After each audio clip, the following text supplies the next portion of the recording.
जय श्री श्याम, जय श्री खाटू श्याम जी महाराज की जय। अ, हमारे खाटू श्याम भक्तों का इस चैनल पर हार्दिक स्वागत है। अ, खाटू श्याम जी से जुड़ी ढेर सारे चमत्कार और रहस्य हमारे प्यारे भक्तों को पता है। उनमें से एक जानकारी आज हम बताने चल रहे हैं, श्याम कुंड और श्याम जल की विशेषता के बारे में। श्याम कुंड मंदिर के पास ही एक पवित्र तालाब है, जहाँ से खाटू श्याम के शीश को निकाला गया था। ऐसा माना जाता है कि इस तालाब में डुबकी लगाने से व्यक्ति की बीमारियां दूर हो जाती हैं और अच्छी सेहत मिलती है। फाल्गुन मेले के दौरान कुंड में स्नान करना शुभ माना जाता है। श्रद्धालु स्नान पश्चात कुंड से पवित्र जल को अपने साथ भी ले जाते हैं। अब श्याम जल के बारे में, श्याम जल की क्या विशेषता है, इसको हमारे भक्तजन जानेंगे। श्याम जल, जिस जल से श्याम बाबा को हर अमावस्या को स्नान करवाया जाता है, उसी जल को श्याम जल कहा जाता है। इस जल की एक एक बूंद श्याम बाबा के मुखड़े को छूकर निकलती है। इस श्याम जल में बाबा के पावन चंदन का भी मिश्रण होता है। श्याम जल को नियमित रूप से अपनाया जाता है, अपनाना चाहिए।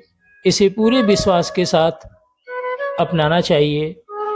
सबसे पहले श्याम जल को मस्तक से लगाकर ही पीना चाहिए।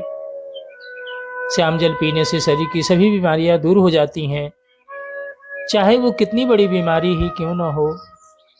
इसके साथ ही श्याम जल को घर ऑफिस में रखने मात्र से नेगेटिविटी दूर होती हैं। श्याम जल नियमित रूप से अपनाने से मनुष्य तर जाता है। इस जल को घर के सभी लोग अपना सकते हैं। आखिर श्याम जल को हम प्राप्त कैसे करें? खाटू श्याम जल को प्राप्त करने के लिए आपको कैनी वाली बोतल बाजार में मिलती है, बड़ी आसानी से मार्केट में मिल जाएगी। इसके बाद मंदिर में प्रवेश करें। बाबा के दर्शन के लिए लाइन में लगना पड़ता है। इस बात का ध्यान रखना है कि आप साधारण लाइन में न लगें और वीआईपी लाइन में जाएं। उस वीआईपी लाइन में भी कोई शुल्क नहीं लगता है। लाइन में आगे की ओर दरबार से पहले आपको बाबा के सेवक यानी दरबार के पंडित जी खड़े मिलते हैं।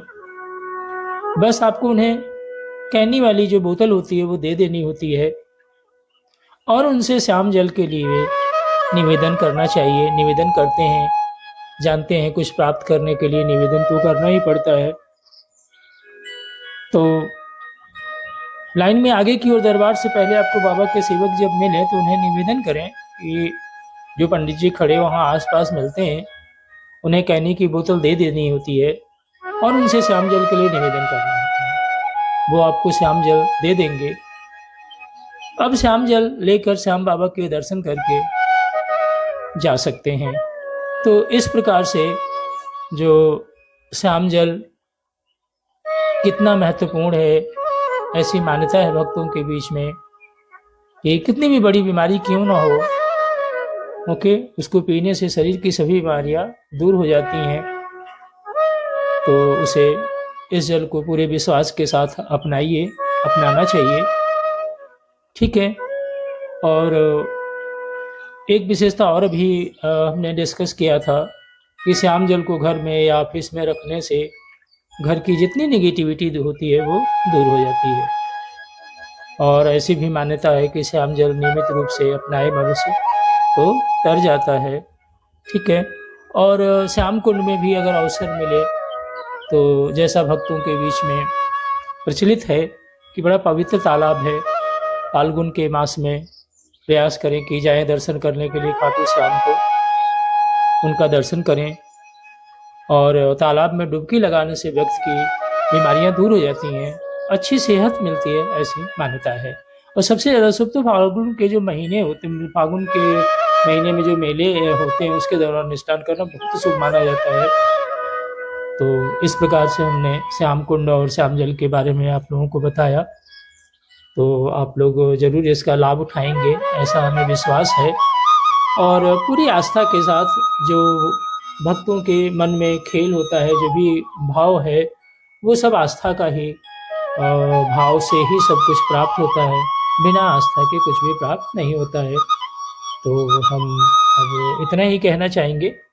आप लोगों का इस चैनल पे पुनः स्वागत करते हैं और जय श्री श्याम के साथ अपनी बारी विराम देते हैं। जय श्री श्याम।